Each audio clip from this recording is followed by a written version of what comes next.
Muy bien, seguimos en 5 días en Monitor Económico y vamos a hacer un enlace con nuestro compañero Víctor Ortiz, quien estuvo esta mañana en la reunión que se realizó en la Embajada de los Estados Unidos, donde autoridades del gobierno norteamericano dieron más detalles de cómo está el análisis sobre ciertas personas o empresas que operan en Paraguay que han sido incluidas en la lista OFAC. Para tener los detalles de qué fue lo que se comentó en esta reunión, está Víctor con nosotros. ¿Cómo estás, Víctor? Muy buenos días. Hola, muy buen día, Samuel. Un saludo para los compañeros, los televidentes. Estamos en la Embajada de los Estados Unidos, donde hace unos 15 minutos terminó un encuentro de periodistas, una mesa informativa, donde Samuel Sipes, el agregado comercial de la Embajada de los Estados Unidos, dio unas nuevas informaciones sobre las sanciones de la OFAC.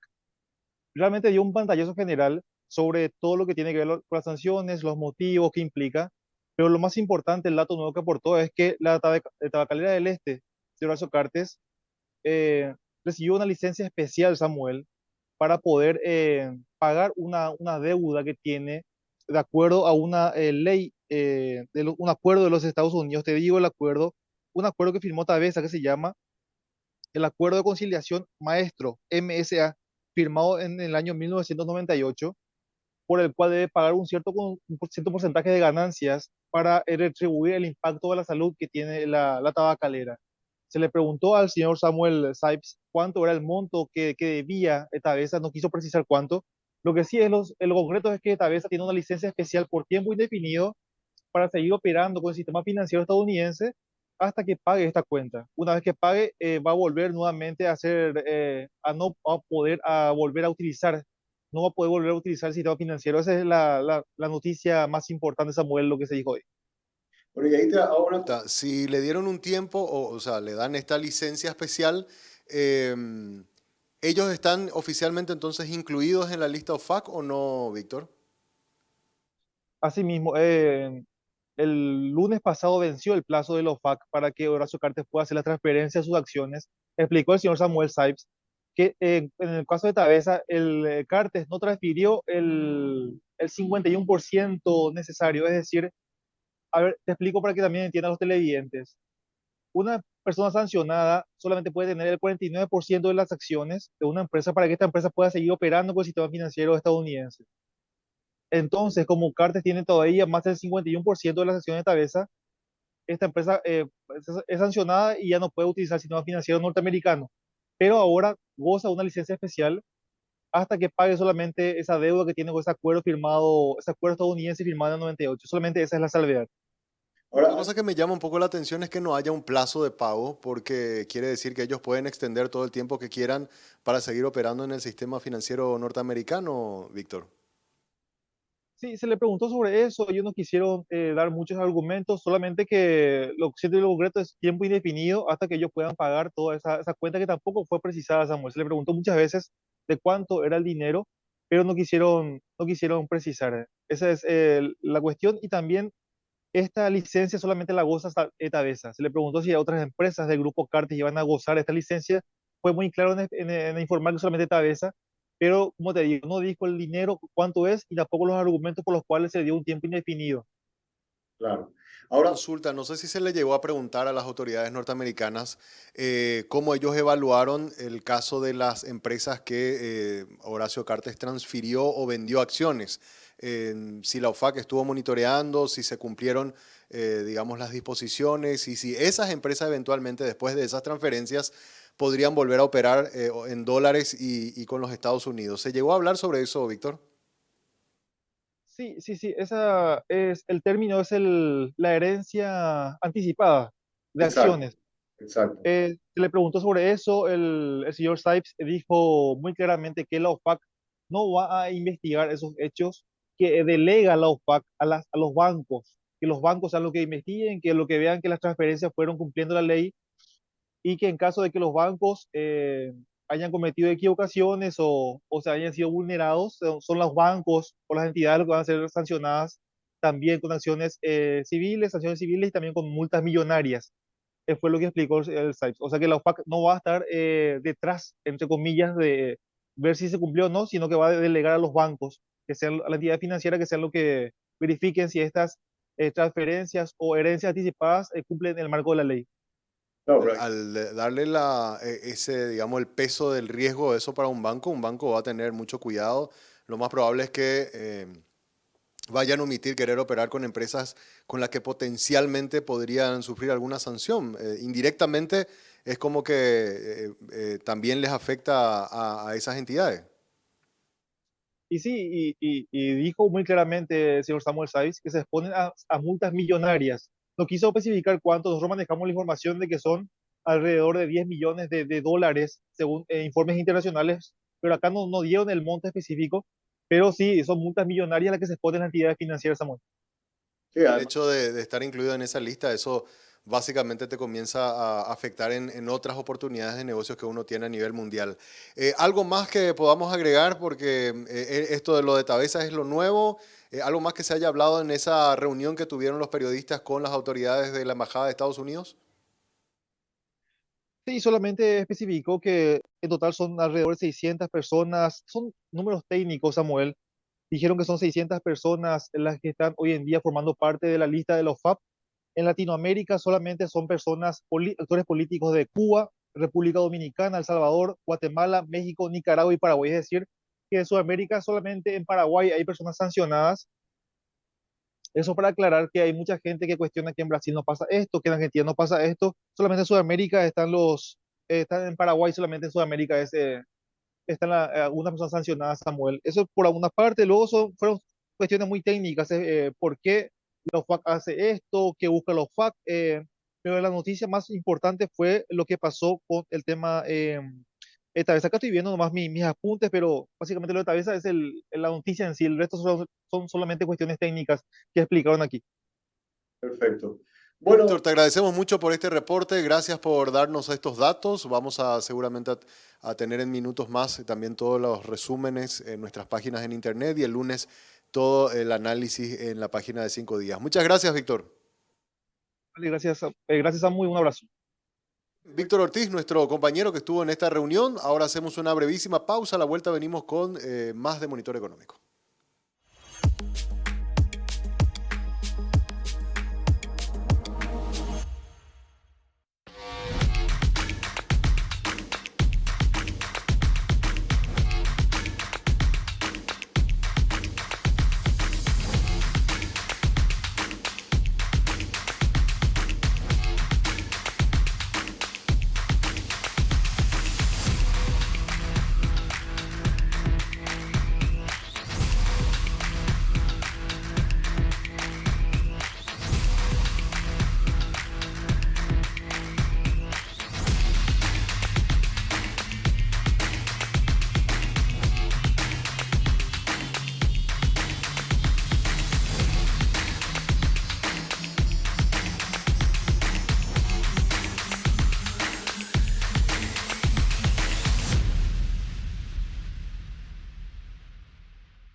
En este lugar conectamos, respaldamos y protegemos los recursos que hacen crecer a muchas empresas. Como a la cafetería de Emilia, a quien le brindamos conectividad para que siempre esté cerca de sus clientes. O la importadora de Martín, que puede trabajar desde donde quiere y tiene respaldada y accesible toda su base de datos. Y también a la empresa internacional que dirige Diego, que tiene la seguridad de contar con protección ante ciberataques y así resguardar a la empresa, sus clientes y colaboradores. Porque sin importar si son pequeñas, medianas o grandes, ya son más de 50.000 las empresas que nos eligen para impulsar su crecimiento.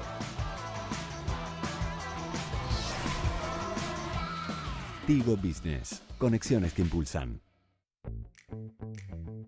La vida está hecha de momentos. Algunos son cálidos y tiernos. Otros, un poco más íntimos. Y también están aquellos divertidos e inolvidables. Pero hay algo que todos estos momentos tienen en común. Nuestras ganas de compartir contigo y de darte el mejor servicio. Ogausho, 22 años acompañándote en todos tus momentos.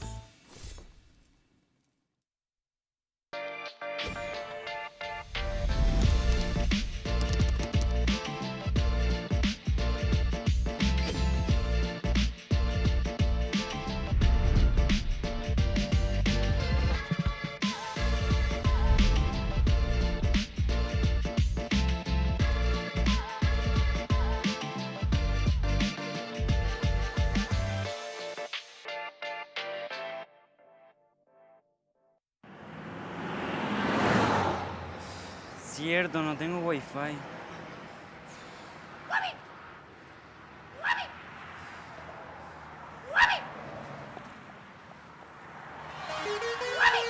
Sin conexión Café, ahora con el pack WhatsApp ATR estás a 1000 y de estar siempre conectado. ¿Qué? 24 horas de WhatsApp por 1000 guaraníes. ATR, loco, WhatsApp siempre conectado por 1000 y en todos lados. Personal Flow, conectate conmigo. Conexión total.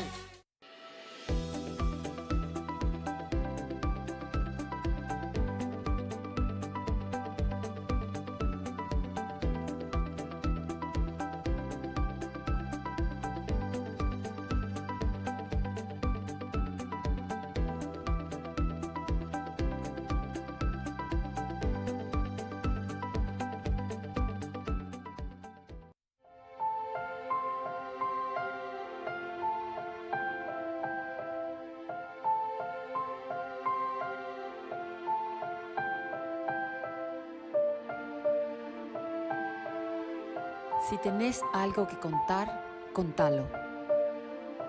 Hablar es la mejor manera de resolver, acompañar, proteger, crecer.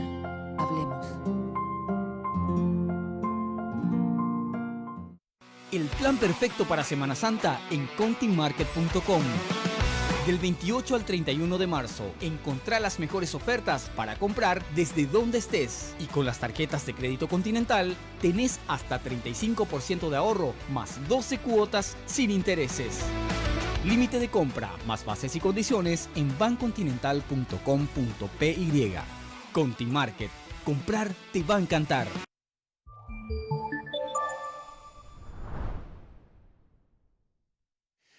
Muy bien, seguimos en Monitor Económico. Es momento de volver a nuestro espacio de entrevistas. Un tema que venimos siguiendo ya hace varias semanas tiene que ver con el sector de la construcción. Hablamos ayer con la gente de Capaco, ahora está el presidente de Cavialpa con nosotros, el ingeniero Paul Sarubi. Y recuerdo el sábado estábamos hablando en la radio con él y nos daba el dato de que recibieron una nueva promesa. La promesa de Semana Santa, le decíamos nosotros, por la posibilidad de un pago, ¿verdad? Se hablaba más o menos entre 150, ayer nos dijeron 164 millones de dólares, pero entendemos que hasta ahora no hay un día ni un momento oficial para ese pago. Vamos a hablar sobre el tema con el ingeniero. ¿Cómo está, ingeniero? Buen día. ¿Qué tal, Samuel? ¿Cómo estás? Muy buen día para vos, para acá todo el equipo del canal y toda la teleaudiencia. Encantado de estar acá contigo. Creo que fuimos uno de los primeros el fin de semana cuando hablamos del tema de que habían recibido una promesa de pago, pero hasta ahora no hay ninguna novedad de cuándo se podría efectuar eso del retraso de... ¿Cuánto era la deuda? ¿340 millones? 334 millones lo último que a mí me habían pasado, pero vos sabés, eso, claro, eso va variando, ¿verdad? cada día. Ahora Sí, llegamos sí. hoy otra vez 31 del mes, Sí. se están cerrando nuevos certificados. La semana que viene se van a estar presentando al Ministerio de Obras Públicas, o sea que eso va a volver a aumentar otra vez la deuda porque se va a sumar todo lo de la ejecución ahora del mes de marzo. O sea, la promesa que les dieron a ustedes es hacer un desembolso más o menos 150 millones o 160, porque también nos dijeron ese monto ayer, el mes que viene y en mayo, ¿verdad? Bueno, depende de las gestiones, Samuel. Esto estamos hablando ya hace un tiempo, un mes y medio, 2 meses más o menos. El año pasado, si recordás, habían aprobado 2 créditos programáticos, uno de la CAF y otro del BID, de 100 millones cada uno para obras públicas. No se terminaron de desembolsar esos montos, fue justamente una queja que tuvimos el año pasado porque se había hecho un trabajo muy grande, muy importante y verdaderamente pudimos, creo que, concientizar inclusive al Parlamento de la necesidad de que se aprueben esos créditos y al final de cuentas, teniendo la disponibilidad de ese dinero, no se hicieron los pagos. Ahí quiero hacer una pequeña acotación, ingeniero. ¿Por qué? O sea, yo recuerdo el año pasado hubo un debate muy grande en el Congreso y un lobby importante que hicieron los gremios para hacer entender la necesidad de poder aprobar esos préstamos, ¿verdad? Que teníamos disponibles. Finalmente salió, la plata estuvo disponible y ahí lo que uno ya no le cierra por qué no se hizo el desembolso, ¿verdad? O cuál fue el motivo por el cual no se giraron esos dineros y ya se sacaban por lo menos ese problema de encima la Administración Central. Y yo lo que entiendo, Samuel, es que se toman otras prioridades, ¿verdad? Y no prioridades de pago, sino que en vez de en vez de darle prioridad al pago al sector, que creo que es importantísimo, primero todo por toda la cadena de valor que hay atrás del sector de la construcción, estos 300 millones de dólares, no es que son 300 millones de dólares que van a entrar al bolsillo de los empresarios, o sea, acá estamos hablando que esa plata absolutamente se vuelve otra vez a distribuir a todos los proveedores de servicios, de materiales, a los proveedores de equipos. Debemos muchísimo dinero al sistema financiero por compras de equipos a largo plazo que uno va financiando. Y por un lado afecta eso, por otro lado el Estado al no pagar se siguen aumentando los intereses que después van a tener que pagar por estos atrasos a las empresas, o sea, un sobrecosto otra vez para el Estado. Pero creo que lo que se tomó en cuestión el año pasado para tomar esa decisión de no pagar es el tema de la ley de responsabilidad fiscal. Tenían un tope de déficit fiscal que había que cumplir. Siempre digo, me parece muy importante que el Paraguay haga un buen trabajo a nivel macroeconómico, porque tenemos que seguir transitando por el camino de poder llegar al grado de inversión, que sabemos todas las ventajas que le va a traer al país. Pero lastimosamente el Estado sigue creciendo, los gastos rígidos siguen creciendo, la calidad del gasto público empeora cada vez más y el fusible que siempre se utiliza para poder llegar a esos topes siempre es el pago de la inversión. Totalmente. Y verdaderamente es algo que creo que nos afecta muchísimo como país, porque va a hacer que el crecimiento económico que pueda tener nuestro país va a ser menor a la potencialidad que tenemos si es que no se invierte en infraestructura, y de esta manera es muy difícil seguir invirtiendo. Yo entiendo lo de, a ver, la posición del Ministerio de Hacienda, que tiene una meta para cumplir para cumplir sus metas fiscales, digamos. Ellos se proyectaron volver a ese límite del 1.5% anual el año que viene. Se entiende eso, pero 300 millones de dólares en ese ratio te mueve muy poco, o sea, prácticamente nada, no incide prácticamente en la meta que ellos tenían, y tampoco le iban a descalzar. Eso me llama mucho la atención, que ese sea la excusa. Y 300 millones de dólares es un 0,75%, ¿verdad? 0,7. O sea, que algo te pesa. Sí. Y es 300 millones de dólares que va seguramente a salario, ¿verdad? En vez de ir a la construcción. Pero te repito, algo hay que hacer con respecto a eso, algunas soluciones que encontrar, porque yo no veo que se haga ningún trabajo en lo que es en reducir el gasto corriente, y siempre vamos a tener problemas con el gasto de inversión si es que eso no se soluciona. Y acá hay un famoso tema que viene primero el huevo o la gallina, ¿verdad? Porque si nosotros no invertimos en infraestructura, si no hacemos una inversión en todo lo que es el sistema logístico del país para que nuestros productos sean competitivos, si no hacemos que llegue la energía eléctrica a todo el país en cantidad y en calidad, como para que se puedan ir instalando las industrias, y bueno, no nos vamos a industrializar, vamos a seguir dependiendo del clima para que el país crezca o no crezca. La gente va a seguir con problemas de salud porque no hay alcantarillado sanitario, no hay centro de salud, la gente va a seguir sin poder tener una buena educación porque no hay centro educativo, y el país no va a crecer económicamente, el PIB no va a crecer. Mientras el PIB no crezca, ese límite que siempre se mide con respecto al PIB, y bueno, va a seguir siendo siempre un valor muy poco el que se pueda invertir. Entonces yo creo que lo que hay que hacer es encontrar la manera de poder conseguir estas inversiones que el país necesita. Eso va a hacer que el PIB en los próximos años suba, y una vez que el PIB vaya subiendo, bueno, y te va a ir generando más margen para poder volcar a la inversión. Pero esos son estudios y análisis económicos que creo que hoy no se está haciendo, se está manejando mucho como desde el lado de una tesorería, ¿verdad? Del lado de una administración en la cual se están buscando solamente esos indicadores sin pensar mucho en lo que es el crecimiento económico a largo plazo. Y yo repito, si nosotros no tenemos la infraestructura en el país, no vamos a poder seguir creciendo. O sea, a nivel internacional vos te das cuenta que los países que verdaderamente crecieron rápido son los países que invirtieron en infraestructura, generan mano de obra, genera una gran distribución de la riqueza a toda la población, y creo que no nos estamos yendo por un buen camino en ese sentido. Quiero mostrar una gráfica, porque esto lo hablábamos también ayer, pero no teníamos el gráfico a mano, si nos pueden compartir. Este es un dato que publicaba el Banco Central del Paraguay sobre cuentas nacionales. Y acá, por lo menos el análisis que yo hago, ingeniero, es el siguiente. Yo estoy absolutamente de acuerdo que el Banco Central se haya adelantado, ¿verdad?, a emitir una resolución para seguir apoyando al sector agrícola, que es un sector sumamente importante, ¿verdad? Eso, no hay ningún cuestionamiento en eso.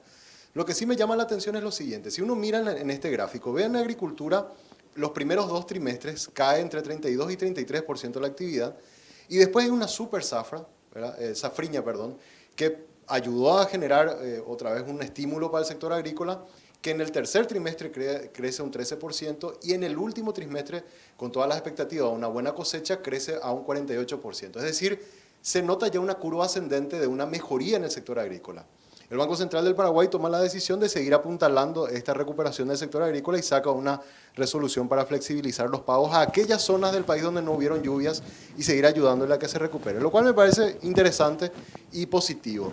Ahora, lo llamativo es que si miramos y hacemos el mismo análisis por el lado de la construcción, vemos que el primer trimestre crecía en 10%, pero después viene en picada.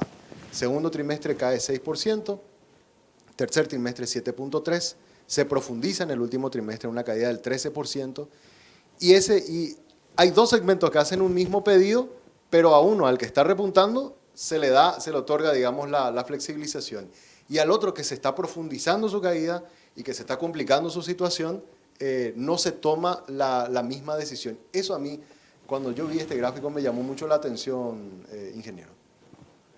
Y bueno, mírate, a mí me llamó más la atención, ¿verdad? Me imagino. La verdad que encima son gestiones que estamos haciendo ya hace mucho tiempo, ya venimos de esto. 6 meses creo que con ya, esto ¿verdad? sobre el año pasado. Sí. Tuvimos reuniones con la superintendencia de bancos, hablamos con la gente de Hacienda, el equipo económico, y verdaderamente sorprende. Yo sabía de estos números y verdaderamente a mí me sorprendió mucho porque ahora se están dando estas medidas en un sector en el cual claramente está mejorando. Estoy de acuerdo, hay que cuidar el sector agrícola. El Paraguay gran parte depende de su economía del sector agroganadero.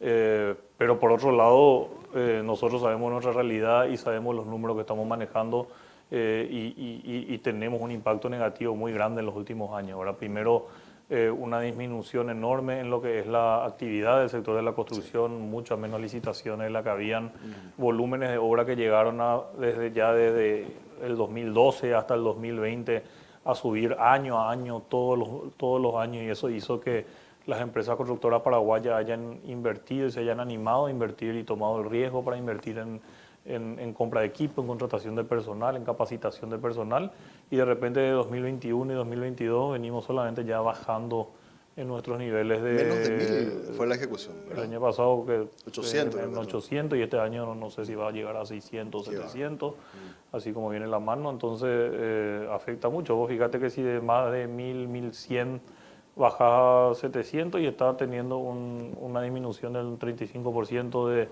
del ingreso. ¿Y qué significa eso? Que mínimamente hay un 30-35% de los equipos que quedan parados en el patio, por ende no van a poder pagarse eso a los bancos. Y por otro lado, un 30% de la gente empleada que va a quedar también sin trabajo, ¿verdad? Entonces, que nosotros pedimos justamente que por un lado, bueno, seguir haciendo las gestiones para poder cobrar, como vos decís. Ahora tenemos de vuelta una promesa de que nos van a pagar entre 150 y 160 millones de dólares en los próximos meses.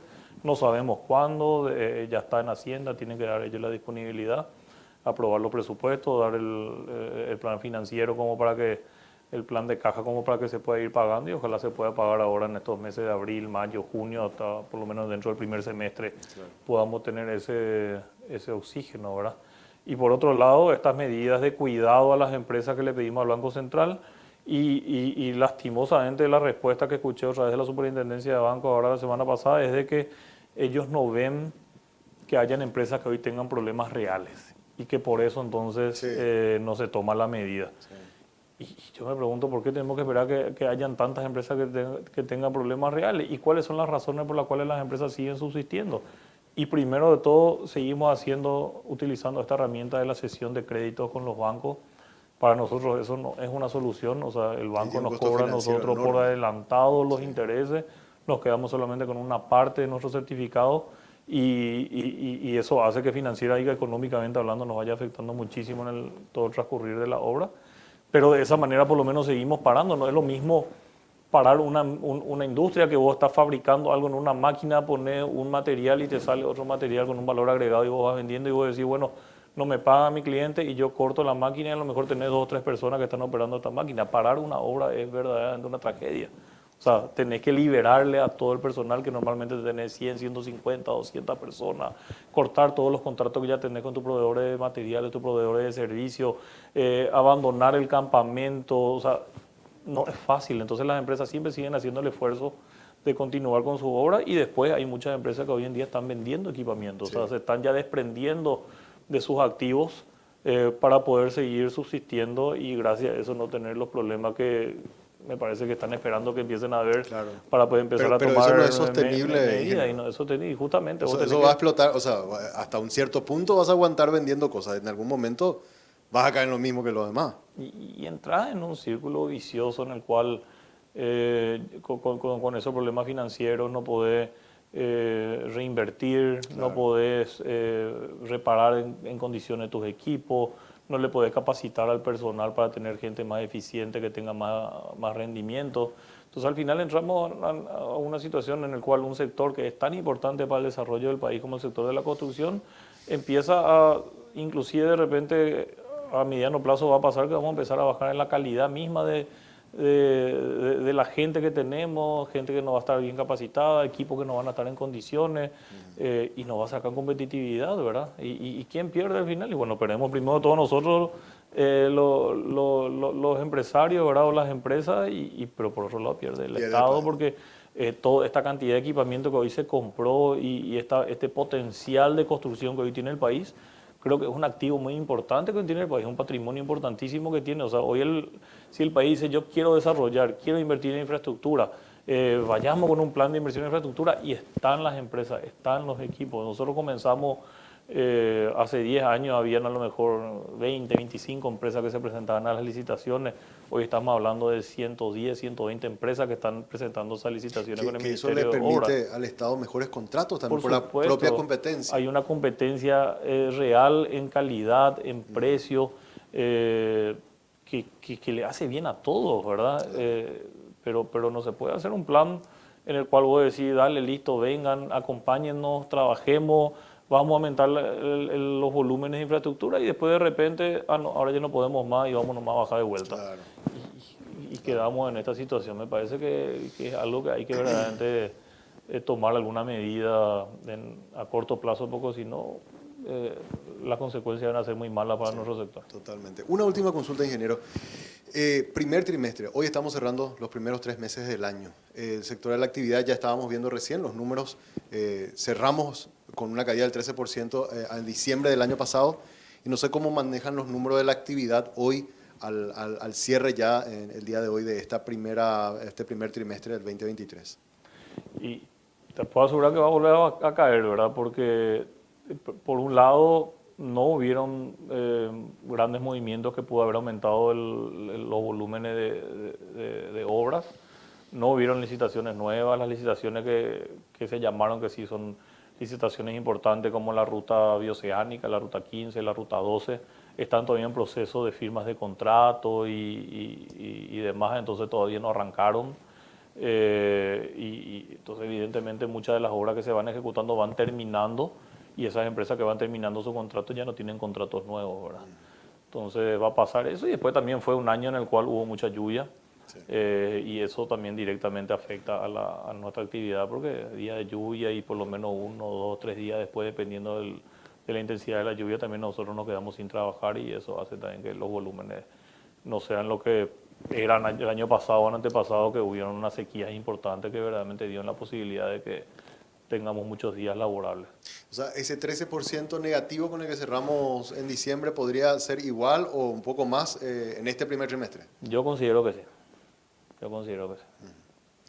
Ingeniero, te agradezco mucho la visita. No, por favor, Samuel, siempre es un placer estar contigo. Lastimosamente, en este contexto, venimos a hablar de este tipo de cosas. Sería mucho más lindo hablar de planes de infraestructura, sí, de planes de gobierno, de planes de Estado, de políticas de Estado a largo plazo, de poder verdaderamente trabajar juntos en el sector público, sector privado, con un mismo rumbo y tratar de generar esto que tanto necesita nuestro país, que es reducir esta brecha importante que tenemos en infraestructura.